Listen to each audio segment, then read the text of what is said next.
Hi, this is David Unsworth, host of the Pan Am Post English podcast.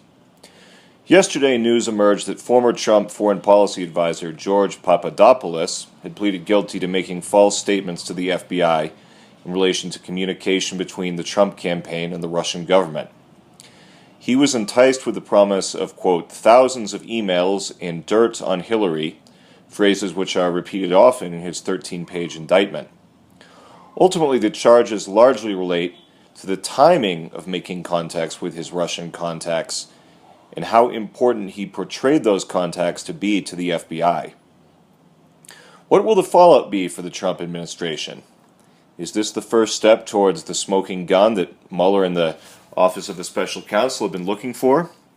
Or will the Papadopoulos case prove to be a disappointment for the Washington establishment? Who is George Papadopoulos? No one had ever heard of this guy before yesterday when his plea deal was unveiled. He had actually been arrested July 27th when he was coming into Washington Dulles Airport, and he has been cooperating with the investigation since then. He's young. He's a very young guy. He's only 30 years old. He has a 2009 degree in political science from DePaul University in Chicago, and he served as an intern at the Hudson Institute. He is a self-described expert in the oil and gas industry. It's reported that he was shortlisted to become a senior White House advisor, but then the Trump campaign lost interest in him in November, and by February of this year, of 2017, he had vanished completely from the Trump orbit.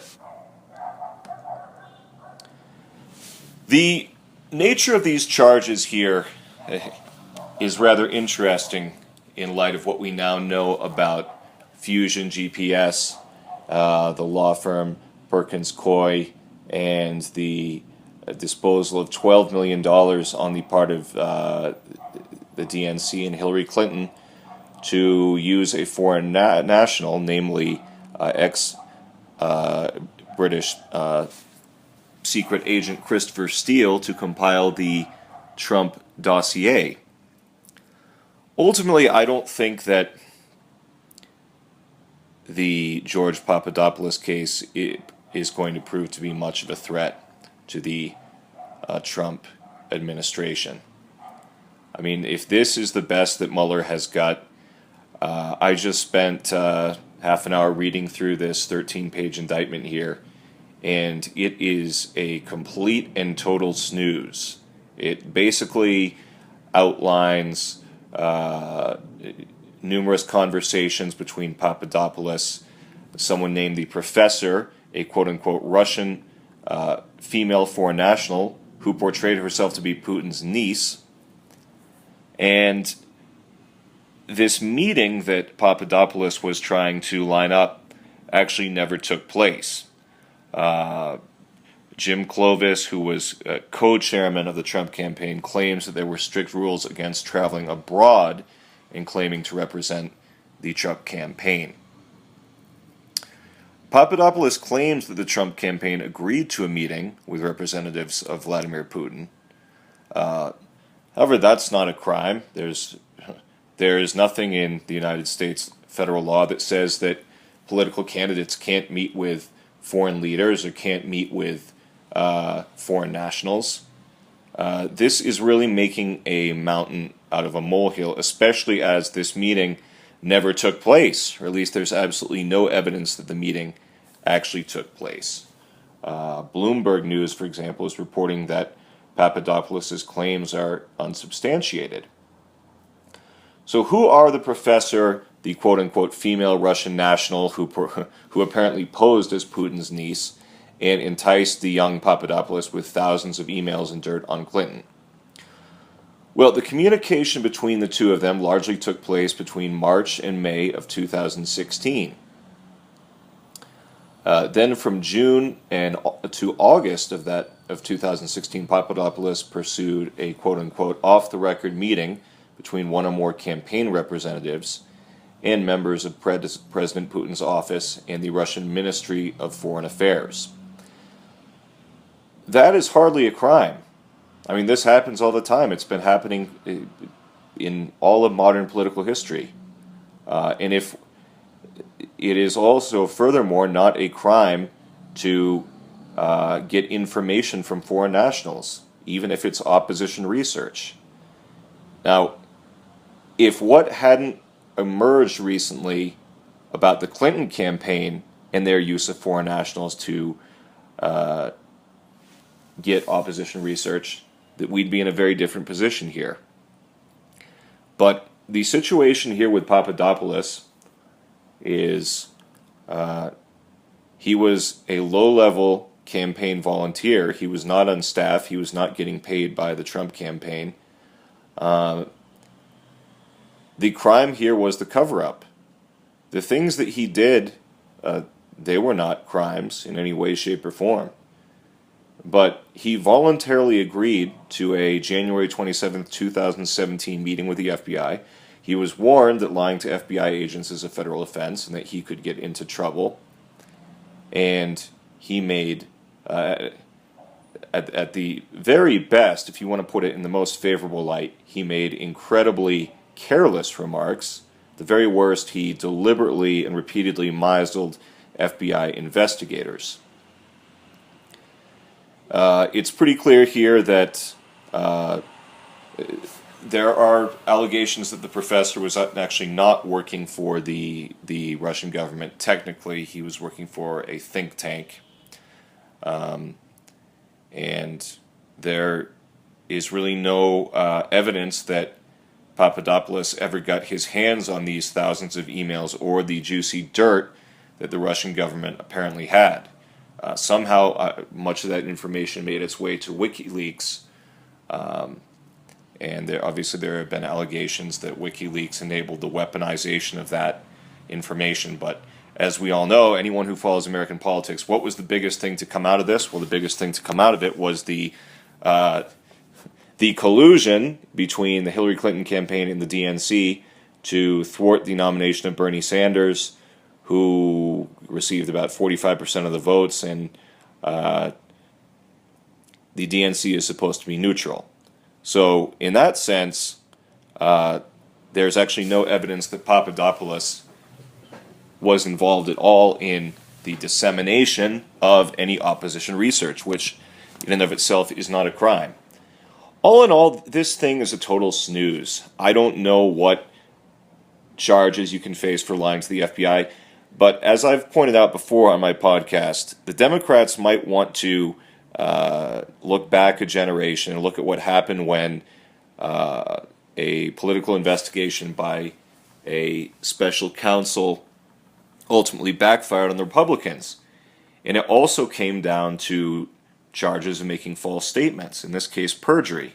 Bill Clinton and the false statements he made about his relationship with Monica Lewinsky. The nature of Papadopoulos' charges, I suggest if you're interested in this, read it. This is a statement of an offense here. It's relatively short, considerably shorter than the Manafort and Gates charges. Papadopoulos basically wanted to make it appear that the Russian foreign nationals were interested in him before he joined the Trump campaign. And he joined the Trump campaign, I believe, March 14th, 2016.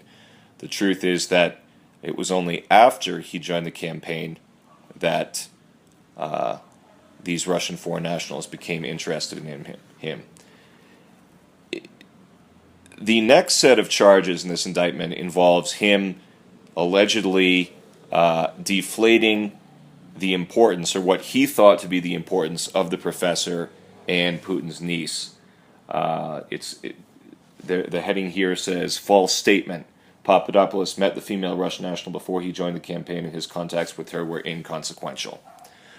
Again, Trump, this is classic Trump. Trump hired inexperienced people, poorly vetted. George Papadopoulos is clearly a fool. He's a complete and total idiot. And the greatest evidence for that is this. In February, mid-February, he had a second meeting with the FBI where he did have legal counsel present, and this was his brilliant idea. He deleted his Facebook account and changed his cell phone number. That was his master plan in order to thwart the FBI's attempts to reveal the truth about the timing and the nature of his communications with these Russian foreign nationals. Needless to say, it did not work, and he was arrested on July 27th at Dulles International Airport, and he has since been cooperating. Now, there have been speculations that perhaps he's even been wearing a wire all over it, although, based on what I know at least, just from the press, I'm not too concerned. I mean, this is an individual who has not been important in the campaign or in the administration for a very long time. Like I mentioned earlier in the podcast, in November, he was being considered for a high-level White House position, but for whatever reason, he was not selected, and he was never seen again around the Trump orbit. Ultimately, according to Sarah Huckabee Sanders, he only met with President Trump once at a meeting of his national security advisors. Again, he was a low-level, unpaid volunteer for the campaign. Trump, at that point, in the midst of 2016, the big guns in economic policy and foreign policy and social policy and so forth were not going with Trump. They were going with anyone but Trump. They were going with Rubio or Bush or Cruz.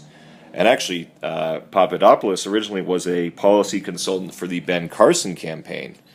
And Ben Carson was one of the few primary opponents of Trump with whom he maintained a good relationship. Ultimately here, we know what's going to happen. People who like Trump are going to dismiss these charges, and people who have it in for Trump are going to make this out to be, the next Watergate. Read through the indictment, and I would say that particularly to anyone who's listening who is a Democrat or a self-described liberal or progressive who does not like Trump.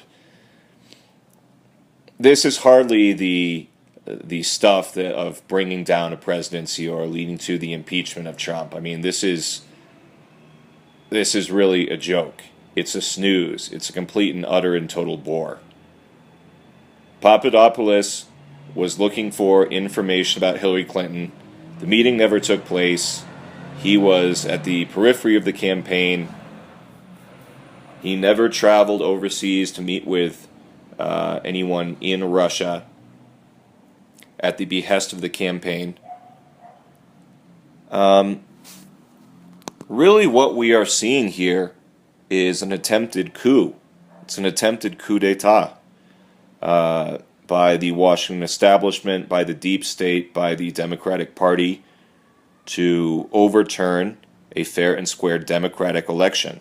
This is really, it's funny that the Washington establishment and the Democratic Party deem Trump to be a threat to democracy, when what this really is blatantly and brazenly attempting to overturn the will of the people and overturn a democratic election. This isn't like the situation in Brazil with Dilma Rousseff's impeachment, for example, which she called a threat to democracy and a coup. That was undertaken completely, entirely under constitutional order.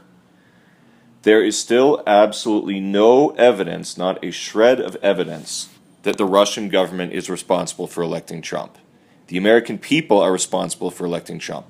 And we've seen time and time again the Washington establishment and the deep state and the federal bureaucracy who despise Trump and despise everything that he stands for. We've seen what they're trying to do. First it was, Trump didn't really win the election because he lost the popular college. He lost the popular vote by nearly 3 million votes. Well, that's not what the Constitution says. He won the Electoral College by a considerable margin, by an embarrassing margin for Hillary Clinton. Then it was, well, the electors in the Electoral College, they have to step up here and not give the presidency to Trump, even though it's what the American people wanted. And that didn't end up happening. Then it was alleged voter suppression in Wisconsin, Michigan, Pennsylvania, because you need identification to vote. I mean, this is just insane. You need ID to get on a plane in this country. You need ID to go to an R-rated movie. You need an ID to buy alcohol or buy cigarettes. But according to the Democratic Party, you don't need an ID to vote? That is just insane. That is utterly, utterly insane. And we should be passing laws nationwide that require very, very strict measures implemented so that people can only vote if they are who they say they are and they have photo IDs to prove it. It is just baffling to me. And the latest attempt in attempting to overturn a democratic election is this fantastical, preposterous notion that it was the Russian government. The Russian government changed votes. The Russian government hacked the election. The Russian government shared Hillary Clinton's emails, so Trump didn't really win. Barack Obama himself has said that there is no evidence that the Russian government changed a single vote in the election, because the Russian government did not change a single vote in the election. So this really is a case of the pot calling the kettle black. There is no smoking gun yet. And the George Papadopoulos case, like I said before in the podcast, please read the statement of the offense. This is about as mundane and as boring as you can possibly get. And I personally don't think that this is going to go anywhere. Finally, on another interesting note, very interesting recent development related to the Manafort indictment yesterday, is that, and further evidence of what a corrupt two-party system we have, Tony Podesta, who was the brother of Hillary Clinton's campaign manager John Podesta, has just resigned from his lobbying firm, and apparently Mueller is also mulling over charges against Podesta and his lobbying firm. He was also closely tied to President Viktor Yanukovych, and there's actually allegations that Company A or Company B that was mentioned in Paul Manafort's indictment yesterday was Podesta's firm. So the Papadopoulos case, seeking opposition research from a foreign national, that's not a crime. Lying about it, however, to the FBI is. Papadopoulos' main crime here is being some combination of dishonest and careless. And we will see if he has any, if his efforts have borne any further fruit in the Trump investigation, but I seriously doubt it. This has been David Unsworth with the Pan Am Post English podcast. Thanks for listening, and please subscribe to our YouTube channel here at the Pan Am Post.